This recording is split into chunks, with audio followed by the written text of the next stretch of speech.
Swadika. Good morning. Good morning everyone and welcome along to this webinar this morning. This is the first of our PYP for Parent sessions, and today we're going to be looking at the basics of PYP. These sessions are really important for us for developing the knowledge of our parent community in how we teach our children here at SBS. So we hope you find this useful. At any point you'll be able to provide feedback or comments in the section below, and we'll try and get to them as much as possible. By now, many of you should be aware of who we are, but we'll introduce ourselves anyway for any new participants to this workshop. My name is Mr. Mark, and I am the principal of kindergarten. My name is Rhiannon and I'm the primary principal. My name is Babita Satit and I'm the IBPIP coordinator. Okay, thank you very much for joining us, and let's get started on today's topic. So, the basics of a PYP education. Let's begin by looking at what this session is going to include. So today we'll be looking at information on the IBPYP, the four programs. We look at the different elements that make up a PYP education. We will look at agency, what that means in terms of defining it and what it might look like in the classroom. We'll also look at inquiry in the same scope. What does it mean and what would it look like in the classroom? We'll also look at assessment. Many of you have commented that that is an area that you would like to know more about, so we would like to discuss that as part of this workshop. And also we look at how you guys can get involved with their different events and different important things that will be coming up during the course of the year. Okay, so what is the background to the development of programs in the IB education? Where does it come from? Well, IB started from Switzerland. A group of educators, they felt that there is a need of a program that is global. In the sense, when the children they move from one country to another country, it is still relevant, but it also addresses the local requirement. And based on that, they designed IB program, which is called International Baccalaureate. There are four programs in International Baccalaureate. Primary years program, which is from age 3 to 12. Middle years program, or MYP, which is basically from age 11 or 12 to 16. And then the DP, or the diploma program, which is for secondary students. Besides that, they also have one career program, which is kind of more on vocational and skill-based learning. This is about the four different programs. Okay. What is it that makes an IB education different to more traditional methods of education? What is the goal that we're looking to try and achieve? Well, IB believes in the inner ability of a child. That is first thing. Secondly, it believes mostly on developing children or citizens, future citizens, who are international minded. Globally, they can accept any role. That is why there are 5 elements in the program which they focus a lot, and some of these are across from primary, that is from PYP, to DP, that means from age 3 to age 18, which are ATLs. ATLs are approaches to learning, and the learner profiles, which are the core values of human beings, the attributes that we like in a child or in a global citizen. Besides that, it focuses mostly on conceptual learning and in-depth understanding of the knowledge. So inquiry is the base of learning, maybe in PYP or MYP or in DP. So it focuses a lot on inquiry. Maybe also it's kind of looking a little bit about how we judge knowledge now. Right. Yeah. So in a sense that we look at like knowing something and understanding something. Traditional methods often focus more on knowing, so it's a lot about factual knowledge. But how do you adapt that understanding into other situations if you only know the basic facts? And do you remember that 5 years from now, 10 years from now, 20 years from now, if you only scratch the surface of what it means? So I think we're kind of looking to develop understanding as opposed to knowing. Yeah. And through understanding something from many different angles, you can then, a child can then adapt that to many different situations. Yeah, that's true. It also focuses on application of the knowledge. And that is where comes action. And it focuses on making the children able to find a solution. Maybe a solution, it could be also mathematical problem solving, think critically to solve a problem, or social issues. And action project is there again across. It starts from PYP. In MYP it is called personal project, and in DP it is called CAS. Can you give some examples of what action looks like in PYP? Yes, sure, why not? To start with, let's say a personal action. As we are starting with, let's look into P5. They have a unit on growth mindset. So they are looking into what they are capable of doing, how they can enhance their ability to do anything. Suppose I struggle in maths and I understand that. So I could look into how do I improve my mathematical ability? Who do I go and speak to? So to start with, they are just analyzing their own ability. The next step is coming up with an action plan, personal action plan. How do I improve my own abilities? It could be literature, language, learning a new skill, maths or science, or even in sports. So they are looking into that. They are creating their own goal. So they have a goal, they will set the goal, and then they'll come up with an action plan. So this is one kind of action. Now when we are talking about action, it is also in bigger projects as well, which our students, they have been doing. Like our P3 students, they had action project which is more about international mindedness. Now they come up with the International Day celebration to make sure that all the students and teachers who are there in the school, they feel included. Another project I'll say is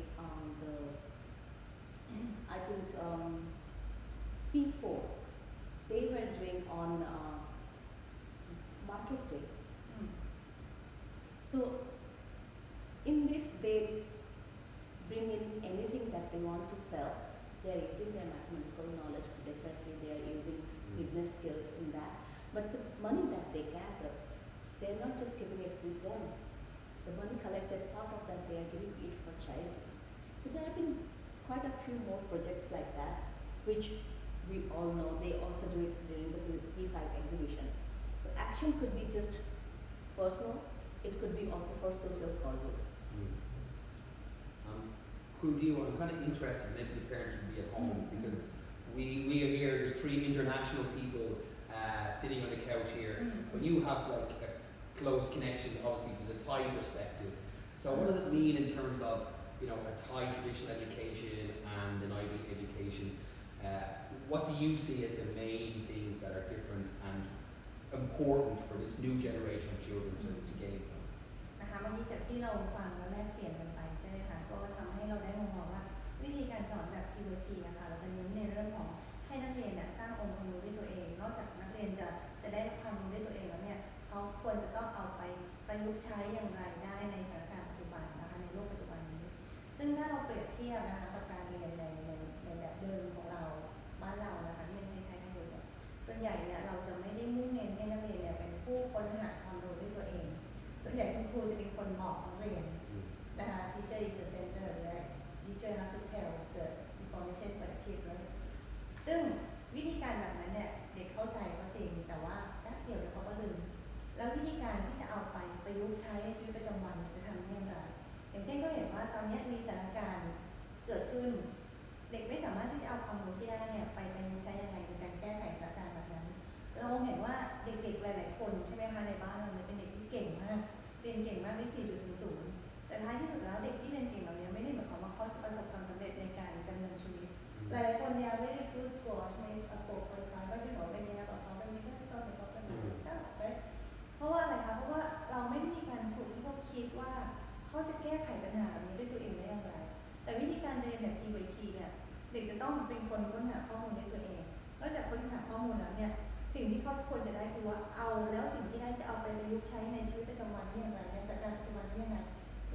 คือสิ่งที่เราต้องการที่จะให้เกิดขึ้น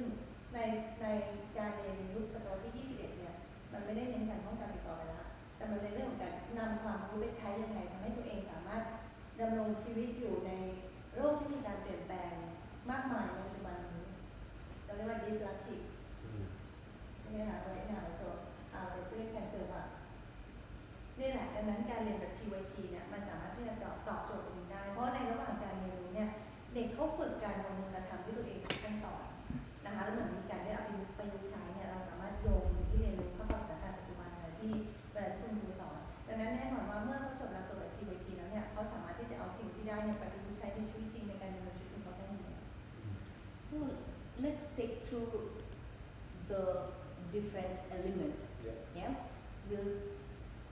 we'll go through the different elements of PYP one by one so that we can explain a little bit more on that. Probably one of the first things that we probably want to look at, because we keep talking about transdisciplinary and themes, and I think that's probably something that's going to be really important for our community to get their heads around. So why don't we start there as a good start? Sure, why not? Transdisciplinary, that's a new word. It means A made-up word? it is a kind of make-up word. It is not a word that you usually find in dictionary. So it means looking through the different subjects together. It is an integrated learning. So disciplinary means different subjects when we are learning like maths, science, social science, English. These are different disciplines of knowledge. Okay. Interdisciplinary, when you are looking into two subjects together, for example, biotechnology, where you have biology and technology together, or biochemistry, life science and chemistry. And then we have transdisciplinary. Here,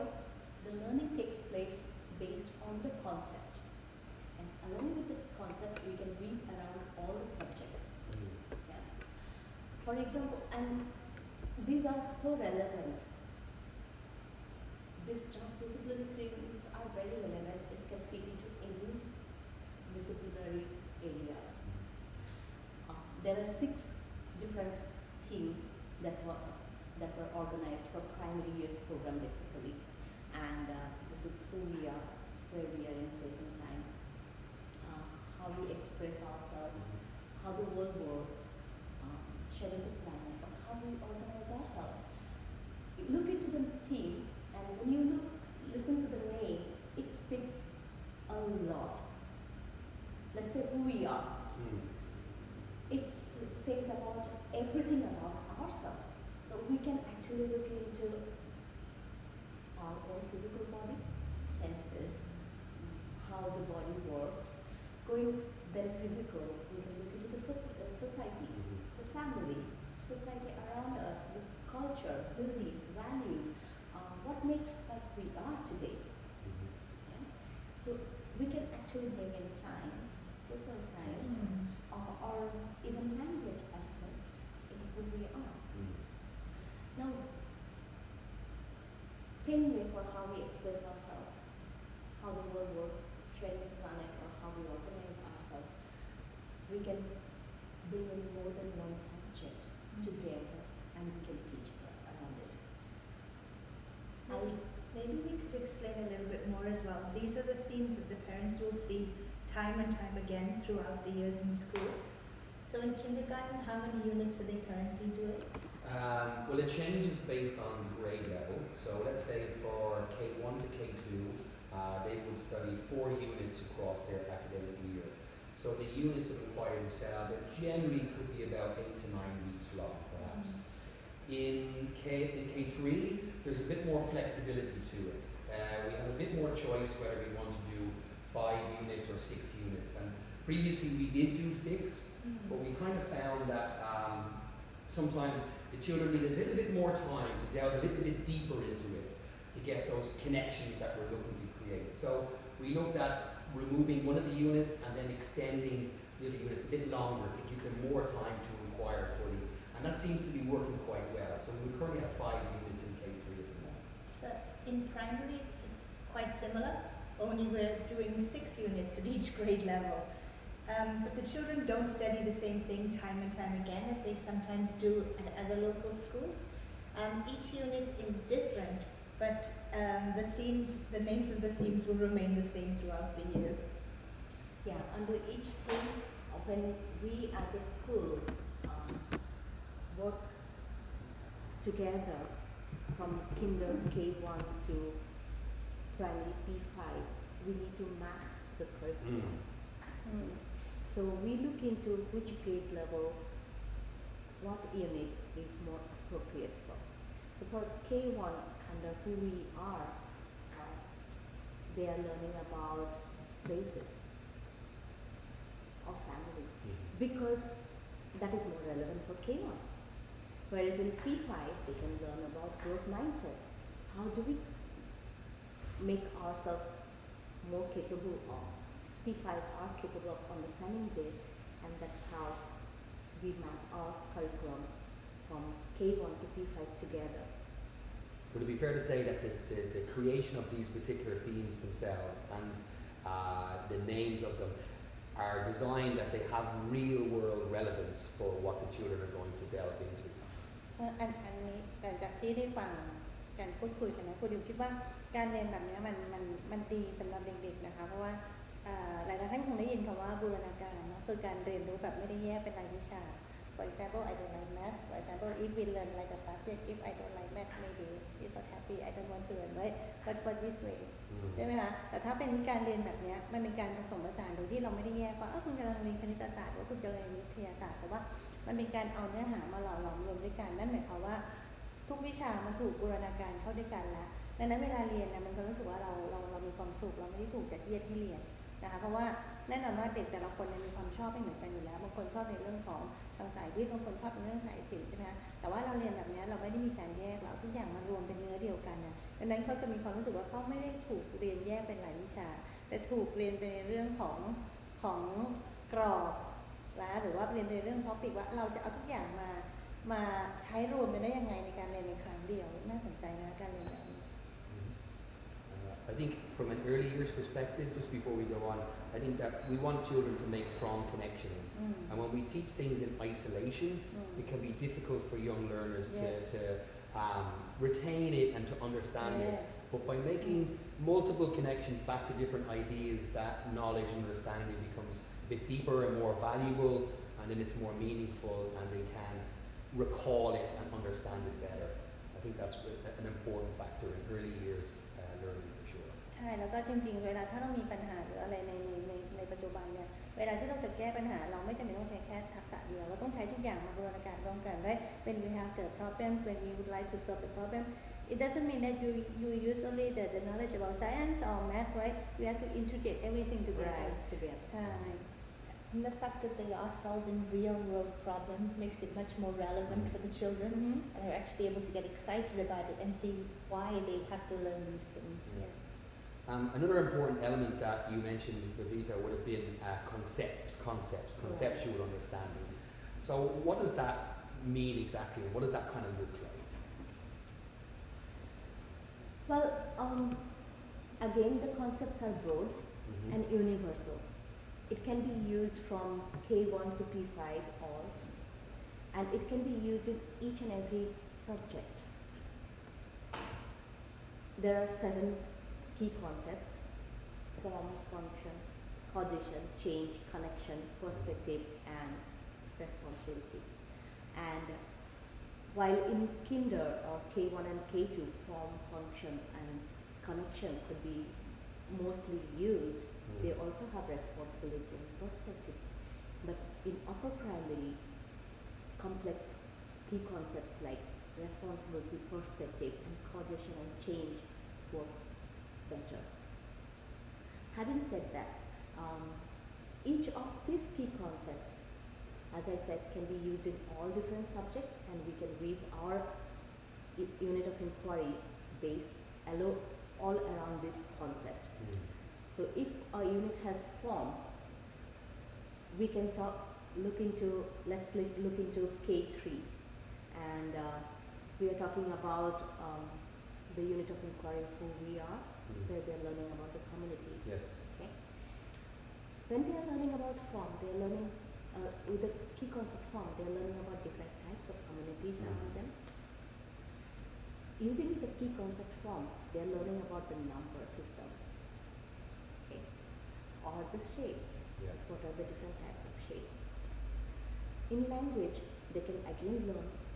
the different types of words, for example, verbs or nouns. Okay. So, form itself is a universal key concept, and we can bring all different subjects alone together with form. I think that's the word I like to use there was universal. Yeah. Universal. I think that's really important. Okay. I just want to add, like,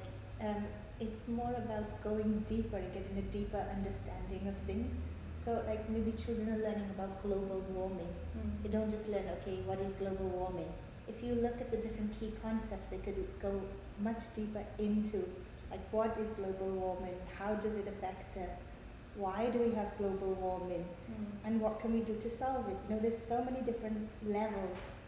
when we use the key concepts. Yeah, of course. And it all depends on what kind of key concept we are using. That is why they are so relevant. Yeah. So do you use the same key concepts for each unit? No, not at all. It depends on the unit, what unit we are using. Basically, that's what requires some curriculum mapping. So when we are mapping the curriculum, I'm using the word again and again, curriculum. So let me just explain what it is.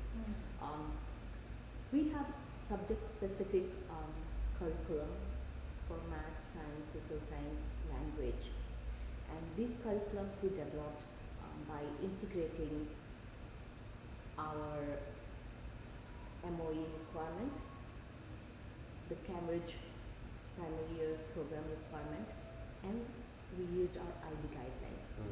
So we mapped it together and then came up with our own curriculum.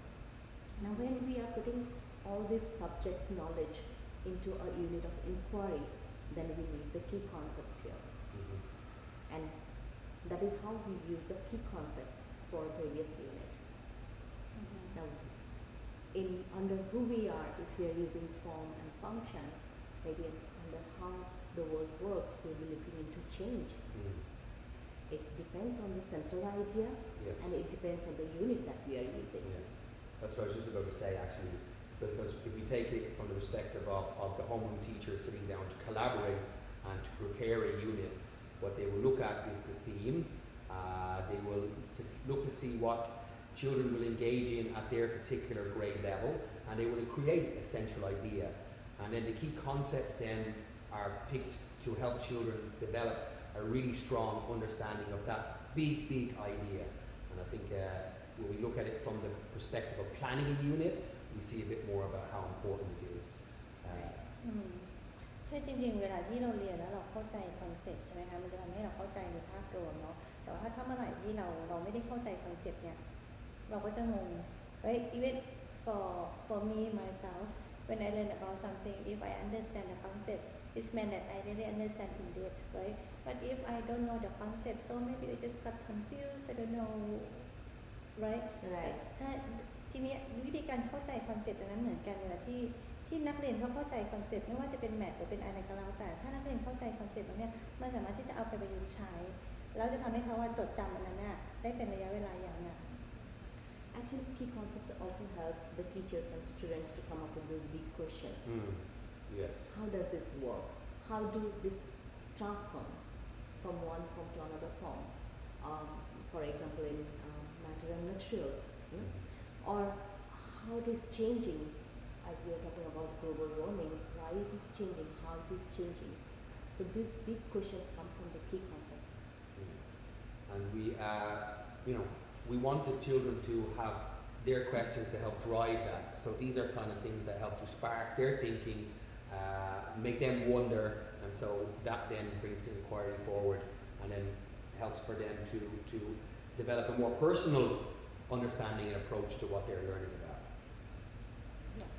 It also allows for a level of interest, something that the children are really interested in, and then they can develop their own questions and ideas and projects regarding that. Okay, another very important element, and one of my favourite ones actually, is the learner profile. We talk about the learner profile a lot,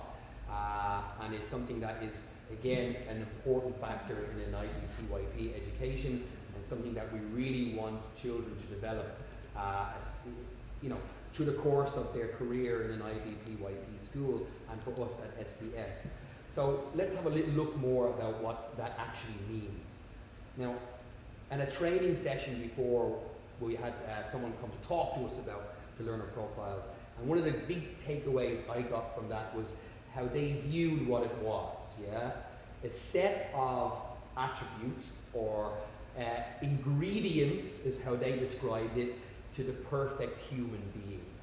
So if everybody on the planet had these ingredients, had these attributes, the world would be a much better place for everybody to live. That's true. That's why it is called, we can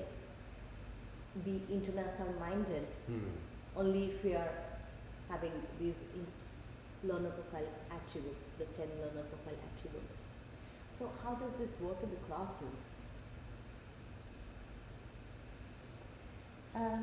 In the classroom, well, the learner profiles, you'll see them everywhere around the school. These are in the classroom, they're actually at the sports dome, they're in the canteen, because these are constant reminders of how we want the children to act, or how the children themselves would like to act. So the children in P3 this week were writing some descriptive writing pieces about what makes a global citizen. And they used a lot of the learner profiles in their writing. And it was amazing how they were talking about, if you're not balanced, you cannot be a good global citizen. You wouldn't be respectful, you wouldn't be open-minded to other cultures. And I think that the children, they learn these words and then they start to display these attributes and characteristics in their day-to-day action and in their day-to-day life, both inside school and outside of school. Well, these learner profile attributes are also focused during the units of inquiry and across, not just in units of inquiry in the homeroom lesson, but also in special subject lessons too. So, for example, in PSP, when they are playing around, there are always the teachers, they plan the activities in a way that they are focusing on the learner profile attributes development too. So there could be an activity where they are focusing on researching more about the sports person that is inquired, or sometimes it is playing team sports where they need to actually sit down and negotiate their rules and regulations, so they become more open-minded and communicator. So the activities, teaching learning engagements that is planned in homeroom lessons or in special subjects are focused on the learner profiles too. Some people at home may be thinking, okay, these are some big words, inquirer, knowledgeable, communicators. How in a young, early years setting do we build kind of connections to vocabulary and words that they're probably beyond their comprehension at the moment? And so how we do it in early years is by the teachers themselves modeling the learner profile and thinking out loud to show what it looks like, and then through modeling it and guiding it and then acknowledging the children when they do it, are we able to help them build an understanding of what it means. And of course, we have to acknowledge it. When they do it, we have to acknowledge it and to show that we have seen it and how great it is, and through that they've developed good habits and their understanding of what these vocabulary means, these big ideas mean, is something that they can take forward from there. And it's built upon as they go up to grade levels. And you may hear your children talking about class dojo points. That's right. So throughout the grade levels,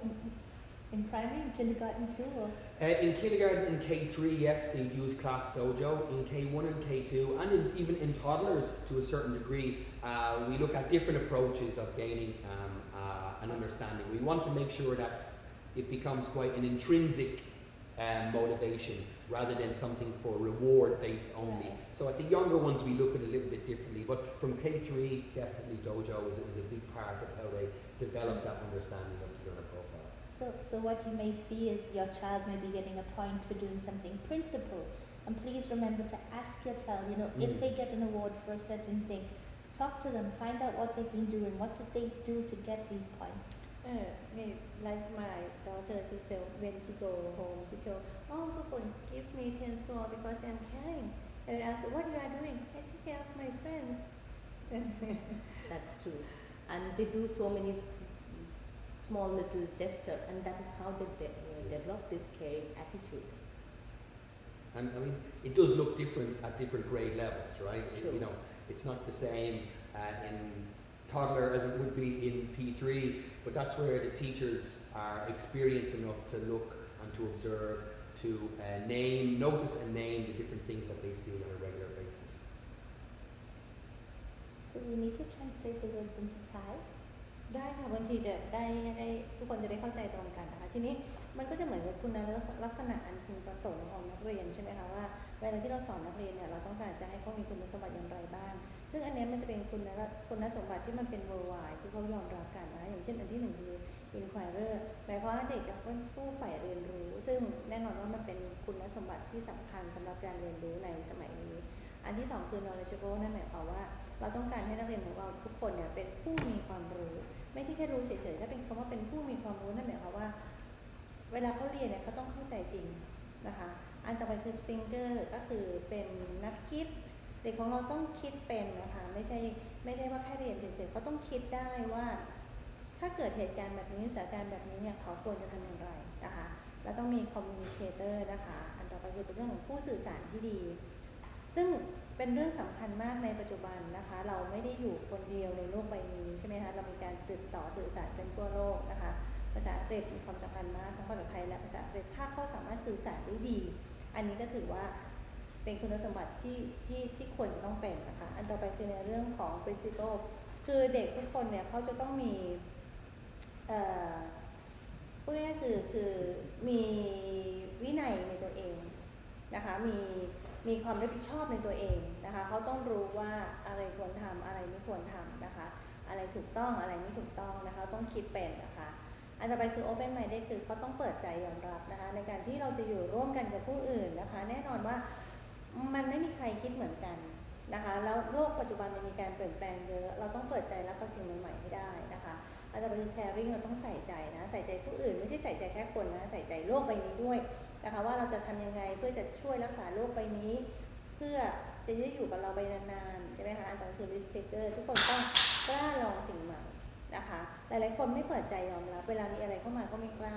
ซึ่งเมื่อไหร่ที่เราไม่กล้าเนี่ยมันจะปิดโอกาสในการเรียนรู้ของเรานะคะอันต่อไปคือ balance คือจะต้องมีความสมดุลนะคะเด็กยุคนี้ต้องแยกให้เป็นนะคะว่าเวลาไหนควรเรียนเวลาไหนควรเล่นไม่ควรทำอะไรมากเกินไปนะคะถ้าเขารู้จักบาลานซ์เนี่ยเขาจะทำให้เขาใช้ชีวิตได้อย่างเหมาะสมนะคะอันสุดท้ายคือ reflective คือเขาต้องเป็นผู้พิจารณาตนนะคะทุกอย่างไม่ว่าเราจะทำอะไรก็แล้วแต่เราต้องคิดว่ามันถูกต้องไหมที่เราจะทำแบบนี้มันใช่ไหมแล้วถ้าเราทำแบบนี้ไปมันมีผลกระทบกับคนอื่นหรือเปล่าอันนี้คือคุณสมบัติ10ข้อที่เราต้องการจะปลูกฝังให้กับนักเรียนของเราเวลาเรียนที่โรงเรียนนี้นะคะ And actually, the picture on the slide of the jigsaws, and the circle, I think that's quite significant in that the circle represents the whole, And if we look at an IB PYP education, and we look at developing the whole child, so yes, it's about academics, and we will talk a little bit more about that when we get to our assessment section. It is rigorous in its academic strengths. However, we are looking to develop the whole child in a holistic way. So we're thinking about the social, emotional development, that spiritual development, and how they view themselves in the centre of the community of the world in which they live in. And I think it's quite empowering when they're able to see themselves as these attributes, to see themselves as a risk taker, as a thinker, as an inquirer, as being principled and open-minded. I think it's quite a powerful thing for children to view themselves in that kind of light. And it allows them to take responsibility for themselves in certain situations, not only with regards to their learning, but with regards to their lives, you know? And one of the great things about it in the classroom is also that we encourage children not just to look inward about themselves, but also to look at their peers in the classroom. And if they see and they notice their peers following the learner profile, that they come and they talk to their homeroom teacher and they acknowledge it. And so we're building an appreciation of not only self, but also of others too. ซึ่งวิธีการที่เราจะมุ่งพัฒนาเด็กแบบนี้คือไม่ได้บอกว่าเราจะพัฒนาในเรื่องของความรู้เพียงด้านเดียวนะคะแต่ว่าเราพัฒนาในเรื่องของทั้ง EQ IQ ไว้ด้วยกันนะคะเพราะว่าเด็กคนเดียวมันจะไปด้านใดด้านหนึ่งไม่ได้มันจะไม่เกิดความสมดุลแต่ถ้าเมื่อไหร่ที่เรามีการพัฒนานักเรียนแบบองค์รวมในภาพรวมพัฒนาตัวตนของเขาทั้งหมดเนี่ยมันจะทำให้เขาเนี่ยเป็นบุคคลที่สมบูรณ์ในแบบของเขาเองนะคะแต่ว่าเราก็ไม่ได้หมายความว่าทุกคนเนี่ยจะต้องมีคุณลักษณะที่เหมือนกันแต่ละคนมีความแตกต่างดังนั้นเนี่ยถ้าเราพัฒนาให้ถูกจุดของเด็กแต่ละคนปุ๊บเนี่ยเขาจะมีความต่างบนความเป็นตัวเองแล้วจะทำให้เขาเกิดความภูมิใจในตัวเองมันจะไม่เกิดการเปรียบเทียบว่าทำไมเธอแบบนั้นทำไมเธอเป็นแบบนี้ทำไมเธอเก่งกว่าฉันทำไมฉันด้อยกว่าเธอไม่ใช่ละแต่ว่าเมื่อไหร่ที่เราให้เราใส่คุณสมบัติแบบนี้ให้กับตัวเด็กปุ๊บเนี่ยเขาจะเกิดความเข้าใจในตัวเองเข้าใจในความต่างของแต่ละคนและจะเกิดความภูมิใจในตัวเอง I think most of the words are pretty self-explanatory, but the one that some children struggle with is risk taker. You know, when we don't want your children to go out and do dangerous things, it's more about having the courage to try new things and to not be afraid of challenges. Yeah, and that may be different from one child to the next. It may be a shy child who normally wouldn't speak out in class or present their learning has suddenly decided that this is something that I want to do, and so we acknowledge that as being risk-taking because it's taking them from an environment of comfort and putting themselves into an environment that maybe feels a little uncomfortable for them, and that's a big part of risk-taking. Now you talk about risk takers, right? But we also have thinker. They have to think. That's it.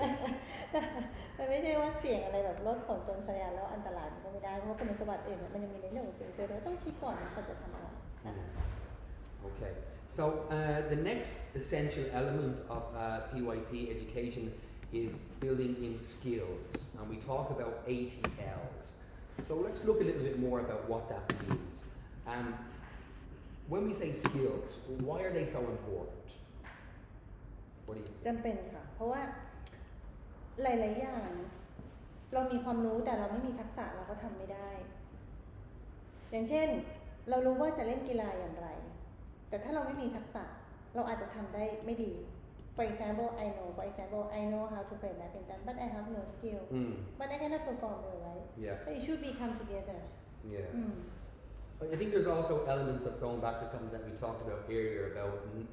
knowing and understanding, yeah? Like, first, for a child, 1 minute, let's say, they have no idea. And then that light bulb moment happens and then they suddenly know and understand. It might look like that happens in a vacuum, that it happens instantly, but it doesn't. Learning something and understanding something is a process. And children go through many little phases along that process. I kind of even maybe call it a continuum from having no idea to actually knowing something. And so maybe sometimes traditional education methods focus solely on the outcome. They focus solely on the knowing part. But yet actually that in between, that process in the middle, that continuum is where they develop lots of extra learning skills that are so valuable to them as human beings because they are skills that they take forward into their adult life. And acknowledging that those skills are incredibly important, yes, the outcome is important too, but that those skills, that process of getting from not knowing anything to knowing something to understanding something, that is incredibly valuable and should not be discarded and, you know, when focusing solely on the outcome. อันนี้มันเกิดขึ้นได้จริงนะอย่างเช่นถ้าสมมติว่าเราสนใจเรื่องนี้เราอยากจะได้ข้อมูลข้อนี้เราสนใจมากๆแต่เราไม่รู้ว่าเราจะไปหาข้อมูลได้อย่างไรหลายๆครั้งอาจจะทำให้รู้สึกว่าไม่เอาละเลิกดีกว่า For example if I really interested in finding some information for example if I really interested in dinosaur but I don't know how to find the information about dinosaur maybe it just okay give up because I don't know how to right อันนี้สำคัญนะคะเพราะจริงๆวิธีการเนี่ยอย่างที่บอก เดี๋ยวนี้เรามีสื่อเยอะแยะมากมายที่เราจะหาข้อมูลได้ แต่ถ้าเราไม่มีทักษะเราไม่รู้กระบวนการว่าเราจะเข้าไปหาข้อมูลได้อย่างไรอะหลายๆครั้งมันทำให้การเรียนรู้ของเราเนี่ยมันหยุดมันไม่ไปต่อซึ่งทักษะเลยเป็นสกิลเนี่ยเลยเป็นเรื่องที่จำเป็นนะคะ Maybe we could even refer this back to what you were saying about the learner profiles. It's about making the ideal human. But once again, if you look at the skills that are on the screen right now, the ATLs, these once again, if a child has mastered all of these skills, they're guaranteed to be a successful adult. You know, if they have good communication skills, thinking skills, you know, they have good social skills, they're able to communicate well with others, and they're also able to manage their time efficiently. You know, these are all skills that are really, really important in any career. And I think, you know, we hear a lot in educational parlance now about 21st century skills, because, you know, the future, rapid development and technology and information, that it's very difficult to know what sort of a future we're going to have and what sort of skills are going to be needed for children to be able to perform and to be valuable parts of their community later on. So the knowledge and understanding that we might think now is valuable may not be as valuable later on. So focusing on the skills means that they have those natural abilities to be able to adapt to whatever the future might be like. Right, because as we're saying, we're preparing children for jobs that they may not even exist yet. You know, there are jobs that are yet unknown. So how can we prepare children for something that we know nothing about? So we have to make sure that they're like the best equipped that they can be to face the challenges of the future. And let's say when we look at the 5 particular ATL areas here, like research skills, social skills, thinking skills, communication skills, and self-management skills, to a parent looking at that now, that might seem like it's very broad. But what does that actually look like then in their units of inquiry? ใช่เราจะสอนยังไงคะสกิลเมื่อกี้เราก็ควรรู้แล้วว่าสกิลเป็นสิ่งที่สำคัญใช่ไหมทักษะเป็นสิ่งที่จำเป็นแล้วเราจะสอนนักเรียนยังไงแต่ละสกิล So these things are assessed throughout the unit. They focus on the skills as well as the content of the unit. They focus on the self-management skills. They're assessed on the different skills within each unit. Yeah, well, I think what's important to note is that these are broken down into more defined sub-skills, and that these again are interwoven into the unit. So let's say if we're looking at social skills, we could be looking at different sub-skills, for example. Working in a group. Yes. Making group decisions. Making group decisions. So these skills, again, when we are doing the unit of inquiry, we map the skills.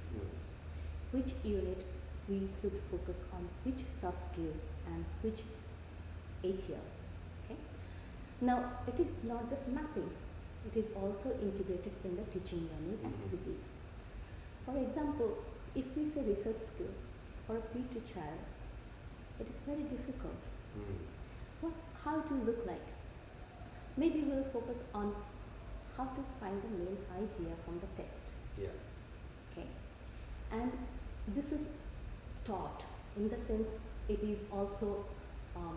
demonstrated by the teacher through various activities, so that the children will learn how to use this research skill. Another thing that could be easy for P2 probably will be survey, which even our K3 students they do. K2 students they do. They go around, observe things, they come back, they speak to the teacher, speak to their peer, and then they arrange all this data that is collected. So it's done differently in different grade level. For example, in K1, K2 probably they'll use the color. The best example by Miss Paulina. Yes. Remember? That's right. So she used different color for it. That's right. And children they can associate with the color so easily. Now that is how teachers will design the skills and sub-skills. How are we going to make sure that the children they are learning these skills? Once they are learning it through various activities, they also learn how to apply it. So our students they do a lot of observation,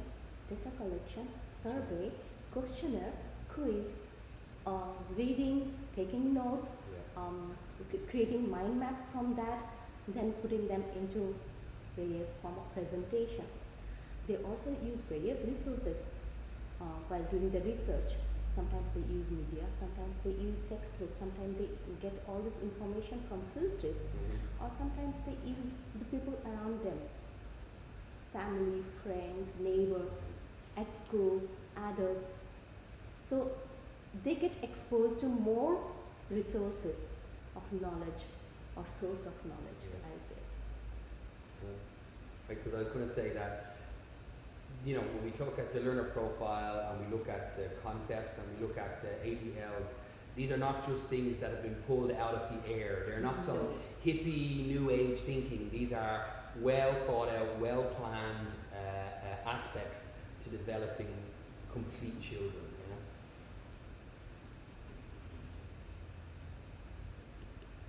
Okay.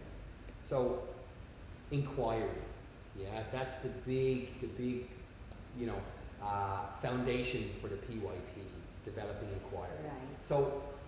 what is it exactly? Let's define it for people at home, and let's take a little look about what it really looks like in the classroom too.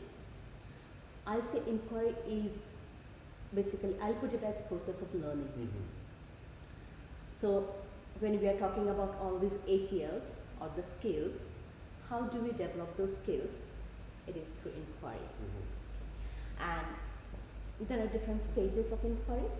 and again it focuses from K1 to P5 differently. Yes, of course. So for K1 students or toddler, you know, children, they are young one, they are very inquisitive in their nature. Absolutely. Yeah? And the main idea in PYP is to enhance this inquisitiveness within the children. So they were actually in the classroom, we designed the environment in a way that they can ask more questions. That is the first step of inquiry, asking question which is relevant to the topic. Yeah. Second is arranging this question in an order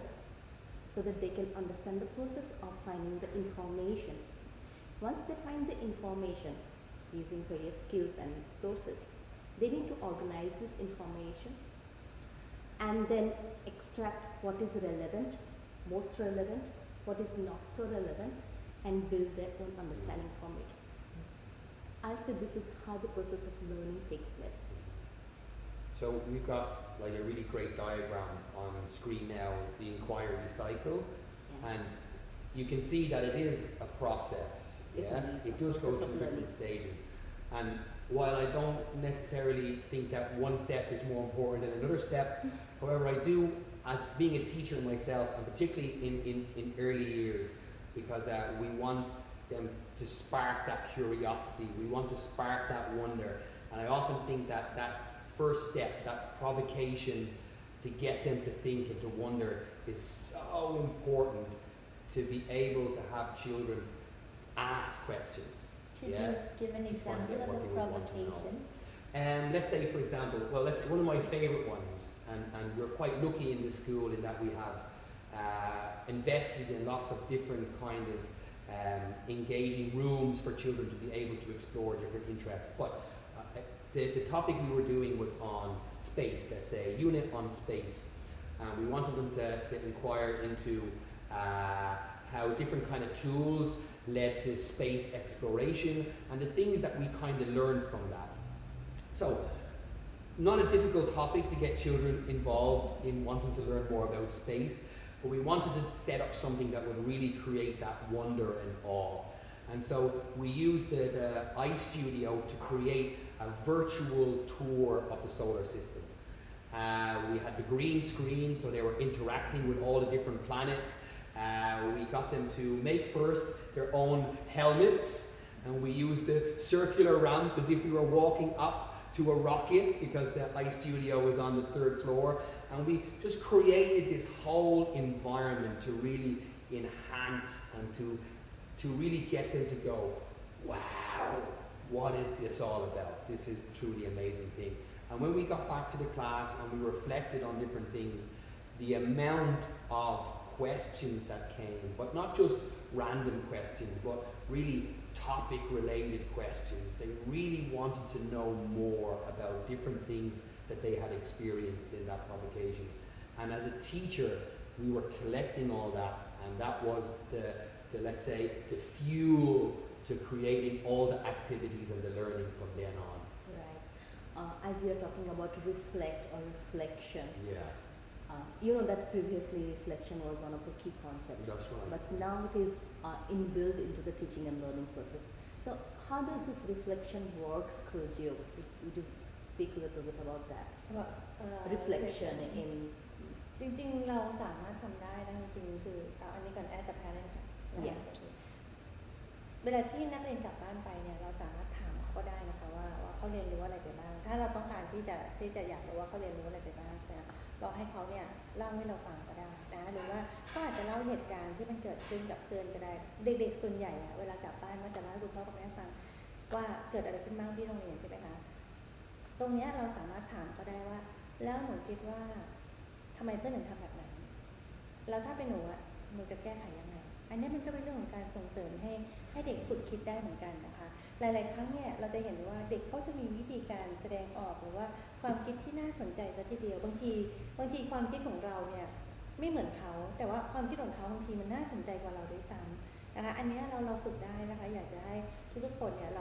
องใช้วิธีการพูดคุยแล้วถามลูกๆแบบนี้ค่ะว่าวันนี้เกิดอะไรขึ้นบ้างคะที่โรงเรียนนะคะเพื่อนๆทำอะไรบ้างแล้วทำไมเขาถึงทำแบบนั้นแล้วถ้าเป็นหนูจะทำอย่างไรนะคะอันนี้เป็นวิธีการหนึ่งที่จะช่วยได้นะคะหรือว่าในเรื่องของการเรียนรู้ก็เช่นเดียวกันเราอาจจะถามก็ได้นะคะว่าลูกเรียนรู้อะไรไปบ้างถ้าเขาตอบไม่ได้เราก็ลองถามเสื้อแล้วทำไมลูกถึงไม่เข้าใจล่ะคะแล้วลูกไม่เข้าใจตรงไหนแล้วถ้าลูกอยากจะเข้าใจเพิ่มลูกควรจะต้องทำอย่างไรแล้วพอวันรุ่งขึ้นเราลองมาถามเขาต่อสิคะว่าไอ้จากที่เขาบอกเขาไม่เข้าใจเนี่ยแล้วเราบอกว่าลูกลองไปคิดว่าลูกจะทำยังไงแล้ววันรุ่งขึ้นเนี่ยลองกลับมาถามเขาใหม่สิว่าเขาได้คำตอบแล้วหรือยังI think that last diagram was really good in showing that the stages connect so well to the different skills. So if you have finding out, that's where you're enhancing all your research skills. Should we go back? I don't know, it's okay, because I think Let's just it's go only back. just It's a okay. little bit. It's only a little bit I'm going to say. So you can see that within that cycle, within that inquiry cycle, those skills are being enhanced at all those different stages. And I just thought that was just a nice thing maybe to draw attention to. Yeah. And we talk about the tuning in stage. It's where we find out exactly what the children know, and we can actually build on the prior knowledge that they already have. And I think we talk a lot about inquiry, but it's important to understand that there are different stages to the inquiry. อันนี้ขออนุญาตแชร์บางทีลูกเขากลับมาบ้านก็จะบอกว่า ลูกอยู่มัธยมคุณครูบอกว่าให้เขียนตรงเนี้ย500 word แล้วส่วนใหญ่เด็กเขาก็จะไปหาข้อมูลมาใช่ไหมคะแม่ทำยังไงดีเพิ่งได้แค่300 I got only 300 but the teacher asked me to write 500 แล้วก็ แล้วลูกหาข้อมูลกี่ซอสอะ how many sources ใช่ไหม how many resources you use ใช่ไหมเนี่ยวันคิดว่าพอไหมคะถ้า1เนี่ยก็ไม่พออ่ะลองหาเพิ่มสิเอาอีกสักหลายๆแหล่งข้อมูลลองหาเพิ่มสัก2ซอสดีไหม3ดีไหมอะไรเงี้ยท้ายที่สุดเนี่ยแน่นอนว่าแต่ละอันมันก็ต้องมีข้อมูลที่ไม่เหมือนกันใช่ไหมคะถ้าเขาอ่านหลายๆซอสเนี่ยข้อมูลจากหลายๆที่ปุ๊บเนี่ยแน่นอนก็จะได้ความรู้มากขึ้นแล้วเขาเอามาเขียนใหม่ตรงนี้ทำได้ไหมเขาก็สามารถเอามาเพิ่มได้กลายเป็น500แล้วก็อินควายรี่แบบเหมือนกัน Probably, if we reflect on our own schooling, we all experience some things like that, and let's hope for more for these children today. Yeah? That's what we want. We want something different. We want something better for them. So can we move on to what inquiry actually looks Yes, like absolutely. in the classrooms? I think that's important. Next step. Yeah. So let's say inquiry in primary, Rhiannon. What's that going to look like? Yeah. Tell us a bit about So it. you have lots and lots of interesting pictures on the screen right now. The first is just a snapshot of the actual classroom. And if you were to pop into school at any time, this is what you could expect to see. Children working in groups, although at the moment it is a little bit different with the social distancing that's going on. But in the pictures, you can see that the children are actually exploring, they're researching what's going to happen in the science experiment. They're working together, they're having group discussions to talk about, make a prediction about what they think is going to happen. And then they actually take part in the experiment, they gather the data, they observe what's actually happening, and then afterwards, as Babita said, they will make their own conclusions based on what actually happened in the lesson. Afterwards, there would be like an element of reflection, and they would talk about, actually, this was my prediction, did it go according to my prediction or not? And it's not that the children are wrong at all, they just have a chance to reflect, okay, I thought that this was going to happen, but it didn't. This happened, and why did that happen? So it's all part of the learning process. And in kindergarten, is it similar? Yes, to much of that degree it is, yeah. I mean, you talked a little bit about some vocabulary there that I'm going to speak about when I talk a little bit about inquiry in kindergarten. Well, inquiry is the cornerstone of the PYP. In early years, we kind of substitute the word inquiry and we put in the word play. And there's a very good reason why we do that, is because children are naturally curious. They're naturally inquiring as they are doing play activities. So our focus is on building those inquiry skills through something that is second nature and natural to every child in kindergarten. So through their play, they are confirming ideas that they have about the world around them. They're changing their thinking when things don't work. They're re-evaluating things. They're processing things. And what they need from an educator, from a teacher, is someone to play alongside them to help them support through that process. If we put a child in a room by themselves with some toys, they will naturally be learning some things by testing things, yeah? Does that fit there? Can I put that on top of that one? That shape, it doesn't work, so I'll try something else. So they're building a lot of those skills, those thinking skills, reasoning skills as they are doing that. However, it's only really scratching the surface. For them to be able to get to a deeper level or a higher level of understanding, they need that play partner, that someone to ask the kind of questions, leading questions, to be able to get them to think about what's happened, think about the choices that they've made, and that why part. So in kindergarten, we would have a mix of what we would call structured play and unstructured play. So in a structured play environment, the teacher is looking at certain learning outcomes. They want children to develop proficiency at skills. That could be in language, it could be in math, it may be in science, it may be in any of the subject areas that they would go for. And so in order for the children to master that skill, the teacher will create an activity designed to enhance that particular learning. The teacher will be a sort of play partner in helping them guide and construct their understanding through it. But we also want to acknowledge choice and freedom. And so we balance that with free and unstructured play, where children are making their own choices. Again, it is often supported by the teacher, but in a different kind of way. Often we're there just to observe, to ask a few different kind of questions. We don't want to lead it because we want the children to explore, but we're just helping them process that bit of information that they've gained from their experience. It's a very powerful thing to watch it happen in a kindergarten classroom in early years setting. So Really what would you say to a parent that has concerns about play-based learning? Yeah, I mean, I mentioned that before to many of our parents who joined the school, because the word play can have different meanings to different people. As many parents in our community understand the power of play, of purposeful and meaningful play, and they want their children to explore in that kind of environment. But maybe from another perspective, that is that maybe some parents may feel that play is not really learning, that children are just running around, doing whatever they want to do, and sure, we're supporting them by watching and making sure they're kept safe, but that not a lot of learning or academic development happens through that. That couldn't be more further from the truth in reality. Play and what children learn, the skills they learn through play, are the first steps, the stepping stones into a lifetime of learning. That's social skills that they develop. Absolutely. They also develop their research skills on that.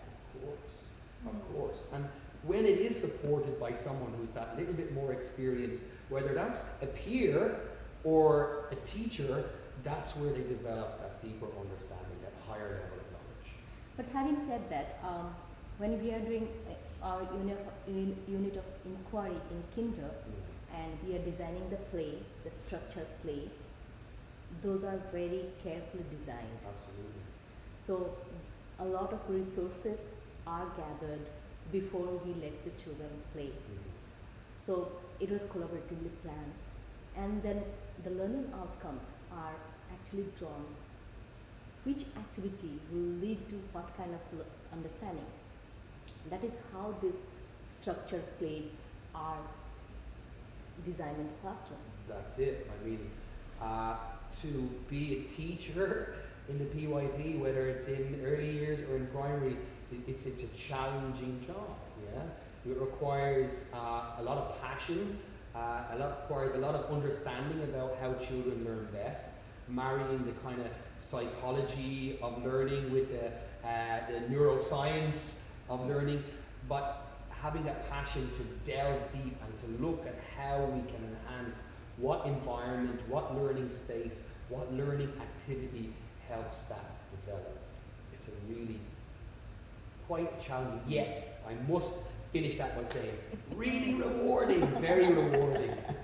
That's true. So moving along, is play assessed? Yes, it is. Of course it is. Absolutely. It was touched on earlier on here. We want to build on children's existing knowledge. We don't want to start teaching them something that they already know already. Children come into our classroom with a range of different experiences based on things that have happened in their home life, in their environment. So we look to find out first, what do they know already? So we look at prior knowledge assessments, and that forms the starting point for the learning thereon. Children may have different starting points, and that's important that we acknowledge that. True. In that same way, even in lower primary and upper primary, prior assessment is one of the requirement, and based on that, the teachers, they design and plan their further teaching learning engagements. And I was just going to add, and that way we can make it more like individualized to the needs of each True. student. That's it. So differentiation that comes here. Yeah. Once you have the prior understanding of the children's ability. It's not just knowledge, it is also ability to learn that is assessed. Assessment is an integral part of teaching and learning in PYP, and it is actually ongoing. So formative assessment that we call in PYP, it is where the teachers continuously evaluate the children's understanding, skills, conceptual understanding, knowledge, and give them proper feedback time and again so that they can feed forward, they can move forward. Yeah. It also helps a teacher to find out if the learning engagements are appropriate or we need to modify them based on the child's ability to move forward. I think there's an important distinction to make here a little bit between, let's say, traditional methods and the assessment tools and approaches to assessment that we would use. Like, more traditional methods would be a lot of paper and pen, right? So what's different about our assessment? Our assessment, we try to make it more authentic, and it's like real life skills that the children need. So let's talk about the summative assessments, for example. The children are put into positions where they may be acting out a skill or something that they may do in the future, in their future career. So we try to make assessment as authentic as possible so that it's relevant to the children. To give few example of formative and summative assessment. Formative assessment, it could be a simple quiz if there is a need, or it could be a presentation of their research work Checklist. with a checklist by the child, a peer assessment with a checklist, and the teacher can use a rubric to check the knowledge, understanding, skills, concepts are used or not, the process of learning is there or not. It could be a performance-based assessment as well. So the children, they can just come up with a small skit. Let's say if they are learning about plate tectonic movement, and these children, they can just come up with a small skit to present what is plate tectonic movement and what happens when the plates move. How can we survive an earthquake or a volcanic eruption? In that same way, summative assessment, I think Kuju would like to add a little bit more into summative assessment. ทีนี้เวลาผู้ปกครองหลายๆท่านอาจจะกังวลในเมื่อเราเรียนเป็นธีมใช่ไหมคะตอนอนุบาลก็เรียนเป็นแบบเล่นใช่ไหมคะแล้วเวลาประเมินผลเราจะประเมินยังไงจะรู้ได้ไงว่านักเรียนเข้าใจเรื่องนั้นหรือเปล่าที่ลักษณะการประเมินแบบนี้นะคะเราจะไม่ได้ประเมินเป็นตัวข้อสอบหรือว่าเป็นเปเปอร์นะคะเพราะว่าถ้าเมื่อไหร่ที่เราใช้ข้อสอบเป็นตัวเปเปอร์เนี่ยมันจะมองว่าเป็นเรื่องการวัดสิ่งที่นักเรียนวัดการท่องจำของเขาว่าเขาจำได้มากน้อยแค่ไหนนะคะทีนี้เวลาการประเมินท้ายหน่วยการเรียนรู้ที่เรียกว่า summative assessment เนี่ยส่วนใหญ่เราจะให้นักเรียนทำเป็นโปรเจกต์มากกว่าให้ทำเป็นงานแล้วเวลาที่เราประเมินเนี่ยเราไม่ได้ประเมินแค่งานที่ออกมาเท่านั้นแต่เราจะประเมินในระหว่างทางที่เขาทำไปด้วยว่าทักษะอะไรที่เขาใช้กระบวนการที่เขาใช้ในการทำงานตรงนั้นเข้ามาซึ่งเวลาที่เราจะประเมินทีมเนี่ยมันไม่ใช่ว่าให้ทำงานวันเดียวแล้วเสร็จนะคะแต่ว่าเราจะให้เวลาในการทำซึ่งตรงนี้ปุ๊บเนี่ยเด็กเขาทำออกมาได้แค่ไหนนั่นคือสิ่งที่เขาได้เรียนรู้นั่นคือสิ่งที่เราวัดการเรียนรู้ของเขาซึ่งด้วยวิธีการประเมินแบบนี้จะทำให้เราเข้าใจเลยว่าการเรียนรู้ของเด็กแต่ละคนเนี่ยมากน้อยแค่ไหนเด็กคนไหนที่ยังมีปัญหาดูเด็กคนไหนที่เข้าใจได้ดีแล้วสำหรับเด็กคนที่ยังเข้าใจได้ไม่ดีปุ๊บเนี่ยเราจะได้รู้แนวทางว่าแล้วเราจะหาวิธีการช่วยเหลือหรือพัฒนาเขาได้อย่างไรนี่คือหัวใจสำคัญของการประเมิน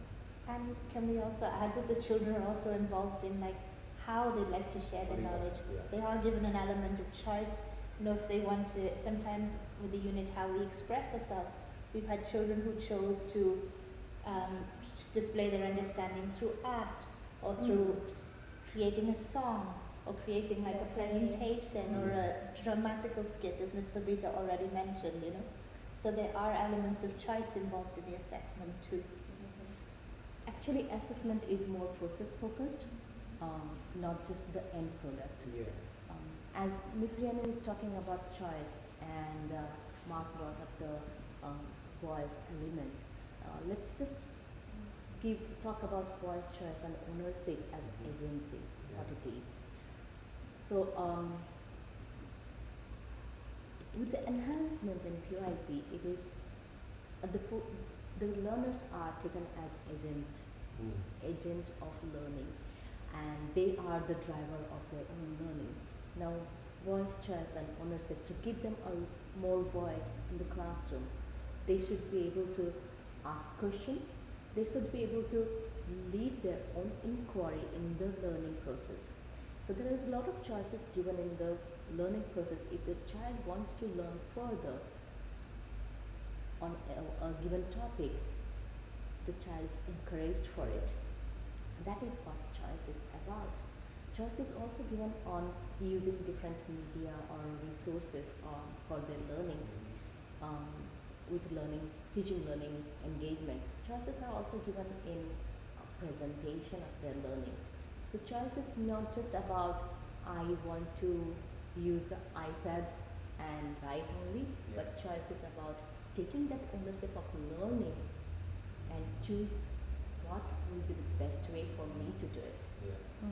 While the teachers, they give the choice, they also give them instruction to follow. That's right. So it's both are balanced. I mean, that's doing it that way celebrates diversity within children because they have different talents. Yeah, Right. We're not all wired the exact same way, and to standardize everybody and say this is the only way that you can show what you know is not actually fair on many of the children that we're pushing that on. So I really enjoy the fact that there is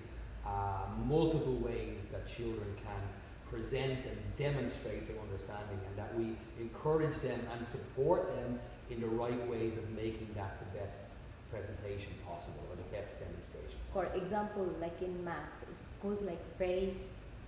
traditional way of learning that this is the way you solve a problem. But there are more different ways to solve problem. Sometimes the way a teacher demonstrate may not be the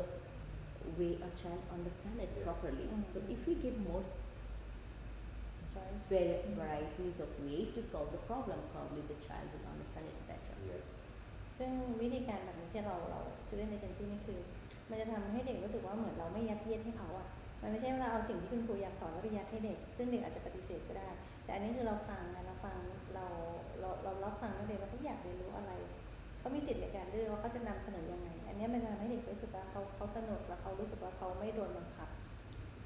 So how will the parents know what's actually happening in the classroom? Well, we have multiple ways of communicating progress and what's going on in the classroom for our community at home. Building a strong community, learning community with everybody involved in a child's education from the school to home life is incredibly important. And so you can see on the screen there the many different ways that we would engage with our community. I think probably our community at the moment would be very familiar with Seesaw because that is the day-to-day primary mode of communication in terms of the homeroom teachers putting out photographs to demonstrate the skills. They may even be videos to demonstrate the skills that children are learning in the classroom. That may be individualized, it may be in terms of group settings, and it's also accompanied with like reports and daily reports about how children are getting on, what they've learned of different aspects of the day. Really important tool. True. Beside that, we also have learning journey Yeah. where a parent can come with their own child and the child takes the parent through whatever he or she has learned so far, and that's really wonderful to see when a child explains to the parents without help of the teacher what he or she has been learning so far. So it's the learning journey conference, LJC, which is a big part of IBQIP. As a homeroom teacher, that was one of my favorites, I have to say. Because You know, can sit back and watch the Well, children taking their because- parents through what they've actually Yeah. learned. and I mean, like, as we talk, maybe like as educators and passionate educators will talk about maybe that light bulb moment as being why they want to do their job. True. And that child suddenly has that realization, and it's quite a powerful experience. But more than that for me is when I see the child itself bringing their parent around that journey and explaining and demonstrating. Of course, it might not always be a verbal explanation in early years, but it is a demonstration of understanding. And that's a shiver moment for me when I see that in And action. you see the pride that they have to show their parents, look, this is what I've been doing, you know, Absolutely. this is what I've learned. That's really wonderful. Even I loved learning journey conference with my kids. It's really nice. It's a different experience. How about the portfolio review? ทีนี้ What goes there? นะคะพอร์ตโฟลิโอนี้ส่วนใหญ่เราจะให้นักเรียนเนี่ยเขาเลือกนะคะผลงานที่เขาทำแล้วเขารู้สึกว่าเขาประทับใจที่สุดแล้วเขาสามารถมีสิทธิ์ในการเลือกนะคะแล้วตรงนั้นนะคะเราก็สามารถที่จะเห็นได้ว่ามันมีการเรียนรู้อะไรบ้างนะคะการประเมินทุกอย่างเนี่ยมันต้องมี evidence มีหลักฐานนะคะไม่ว่าจะเป็นในเรื่องของวาดรูประบายสีอะไรก็แล้วแต่หรือแม้กระทั่ง pictures ก็ได้ค่ะคุณครูสามารถถ่ายรูปเวลาที่เด็กๆทำกิจกรรมในห้องก็ได้เพราะว่าทุกครั้งเนี่ยบางทีเราอาจจะไม่ได้ให้เด็กทำเป็นเอกสารใช่ไหมคะเราอาจจะให้ทำเป็นลักษณะกิจกรรมที่ได้ลงมือปฏิบัติจริงดังนั้นเนี่ยการถ่ายรูปภาพก็ถือว่าเป็นหลักฐานหนึ่งของการเรียนรู้ที่คุณครูสามารถที่จะเอาไปเก็บไว้ในพอร์ตโฟลิโอแล้วผู้ปกครองสามารถจะเห็นพัฒนาการของเขาโดยต่อเนื่องได้แล้วในขณะเดียวกันงานทุกอย่างที่เด็กๆเขาส่งมาเดี๋ยวคุณครูก็จะให้ฟีดแบ็กในงานไปด้วยตรงนั้นเนี่ยค่ะเราสามารถไปดูว่าจากครั้งที่1ที่คุณครูให้ครั้งที่2ครั้งที่3เนี่ยเด็กเขามีพัฒนาการหรือเปล่าอันนี้มันสามารถวัดพัฒนาการในวัยของเด็กได้นะคะ Maybe some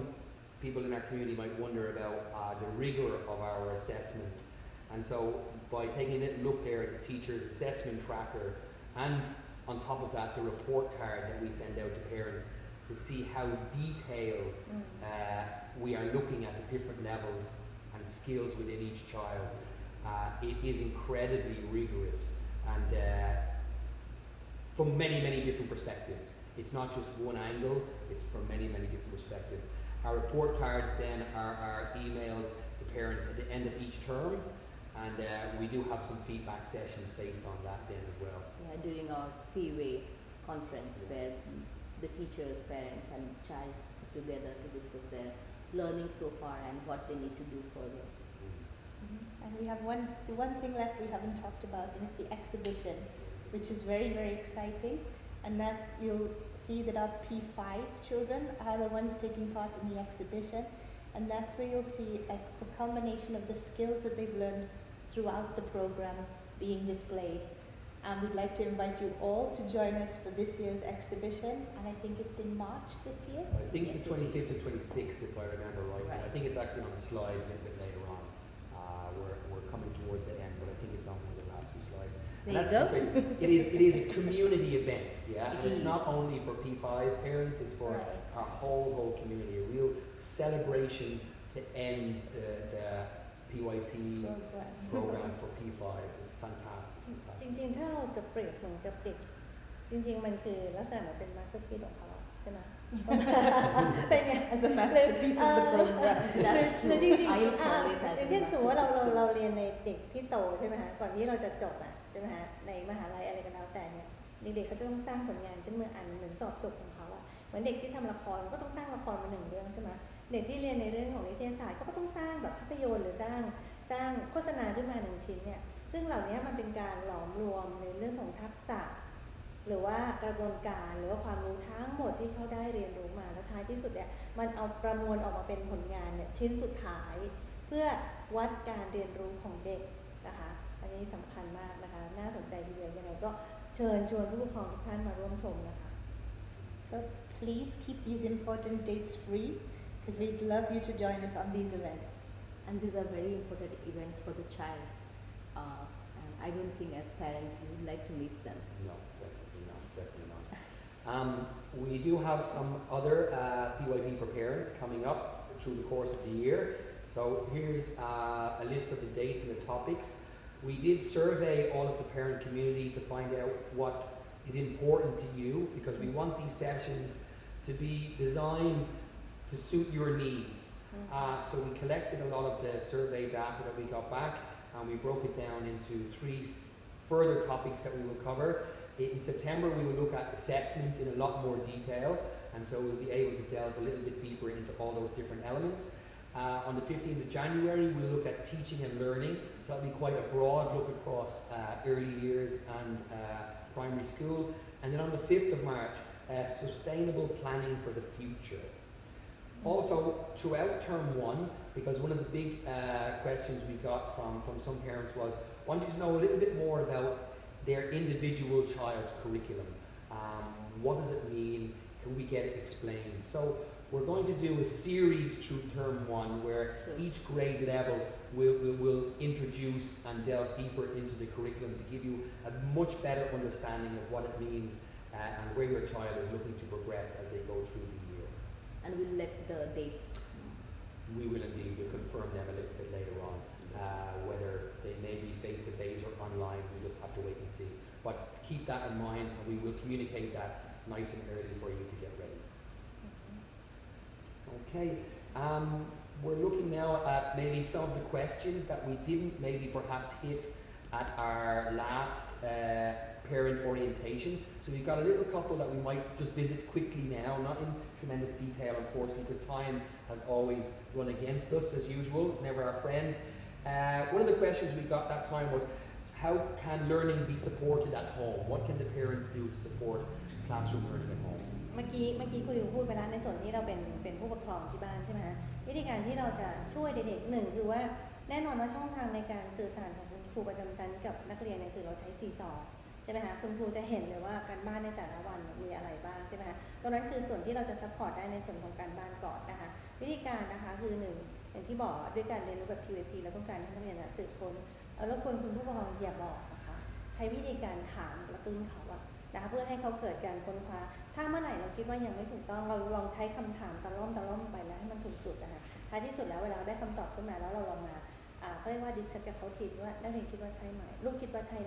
มอันนี้คือในเรื่องของการเรียนรู้นะคะแต่ว่าถ้าอันนี้คือการบ้านถ้าเป็นในเรื่องของการเรียนรู้เนี่ยแน่นอนว่ามันก็อาจจะมีว่าลูกกลับมาบ้านว่าวันนี้หนูไม่เข้าใจเลยหนูเรียนอะไรไปนะคะวิธีการของคุณพ่อคุณแม่คือว่า1ที่บอกคือว่า เราพยายามคุยกับลูกอะค่ะให้เขาเล่าอะค่ะว่าคุณครูพูดถึงเรื่องอะไร แล้วลูกไม่เข้าใจตรงไหนทำไมลูกถึงไม่เข้าใจลูกตั้งใจฟังหรือเปล่าถ้าลูกตั้งใจฟังแล้วสิ่งที่ลูกจะไม่เข้าใจเรื่องอะไรเรื่องภาษาหรือเปล่าลูกไม่รู้เรื่องใช่ไหมคือพยายามถามเขาอะค่ะเพื่อที่ว่าเราจะได้ทราบปัญหาที่แท้จริงอะที่ลูกไม่เข้าใจคืออะไร Can I just cut in there as well? ได้ And if that's the case, if your child is really coming home and saying this, then please inform your child's teacher. นั่นแหละ There's nothing wrong with this, but your child's teacher can then address this again นั่นแห in ละ a way that helps your child. นั่นแหละคือเหตุผลที่คุณดิวกำลังจะบอกว่าพยายามถามกับเขาว่าเพื่อที่ว่าเราจะได้รู้ว่าที่มาของปัญหาคืออะไร แล้วหลังจากนั้นนะคะหน้าที่ของคุณพ่อคุณแม่เราเป็นคอมมูนิตี้เนาะเราเป็น learning community เราควรจะต้องบอกคุณครูประจำชั้นว่าวันนี้ลูกมีปัญหาแบบนี้ลูกไม่เข้าใจเพราะว่าอะไรอย่างเงี้ยค่ะซึ่งตรงนี้มันจะเป็นการทำงานร่วมกันระหว่างที่บ้านกับที่โรงเรียนนะคะคุณครูเองก็จะได้ทราบด้วยว่าอ๋อเด็กไม่ทำการบ้านเพราะอะไรใช่ไหมคะหรือว่าผู้ปกครองก็อาจจะเข้าใจว่าลูกบ่นไม่ยากเพราะอะไรอันนี้มันเป็นการช่วยเหลือซึ่งกันและกันนะคะ My Thai language skills are not as good as Rhiannon's. I can only nod and pretend I understood all of that. So it may have been said already, but I'll just add in that, the homeroom teachers through Seesaw, through newsletters, and obviously through the children themselves coming home, will communicate how you guys can help and get involved in many aspects of what's going on during an inquiry. And can we just add to that as well that it's important that you don't just do the homework for your child. I know it's tempting when you have this great big project, but it's really important that we see your child's input in the work. They would. Also, we like to request here when your child is showing some of these skills or action component in the class at home, please convey those messages to your homeroom teacher. For us to know what's going on, the home teachers to know what's going on at home. Maybe some children didn't demonstrate something in the class, but demonstrated it at home instead Yes. is a good way, and sharing that information is And- important. วิธีการที่ดีที่สุดนะคะคือผู้ปกครองเราเตรียมได้นะคะเตรียมสื่อเตรียมอุปกรณ์ก็ได้ให้ลูกนะคะเรามีหน้าที่เป็นฝ่ายแบบสนับสนุนเป็นกองเชียร์ที่ดีเนาะแต่ว่าในการลงมือปฏิบัตินะพยายามให้ลูกทำด้วยตัวเองนะคะ Okay. I think the next question we can hit on, and then probably the other two we will probably talk about in future workshops. So I think we can leave those two alone. But the next one that many parents might say, it's primary, it's kindergarten, it's early years. What does that mean? Many parents look forward already to universities and secondary schools. So what can we say about how all of these things help prepare children for success in future examinations and things like that? I'll put two things here. First, when we are designing the curriculum, as we are talking about, the curriculum is challenging in itself. And as we have mapped our curriculum with the secondary school Cambridge requirement, so our student can very well move into transit to secondary. Having said that, the skills that we are focusing so much actually helps a child further when the child is out there in the university. So we are preparing the children in PYP with the skills that can help them to become a learner, a lifelong learner who can find information, who can analyze the information and can use the information in proper way. So the skills and conceptual understanding enables the child to actually get ready for the university. Absolutely. Okay, I think we're pretty much ready to wrap it up. I certainly enjoy talking about all of these things. Yeah, I've got a motor mouth anyway, but I hope that you all gain something from it at home. Maybe a little better understanding of what the PYP education is and what it means for your child. It is a broad concept. We could talk for a long time about it, but I think having follow-up later on in other workshops will help you piece together the jigsaw and have a much more whole picture of what we're actually doing in educating your children. And if this presentation has raised some questions in you that weren't answered, please feel free to contact us directly and we can talk to you individually or in small groups if you'd like to. Absolutely. So it's Friday, so we'll do our best to wish you all a very wonderful weekend. Yeah, and we hope to see you again for our next workshop a little bit later on. and also for the curriculum presentations for each grade level when they happen. So thank you very much for joining us. Thank you so much. Okay, Kamika, thank you. Bye.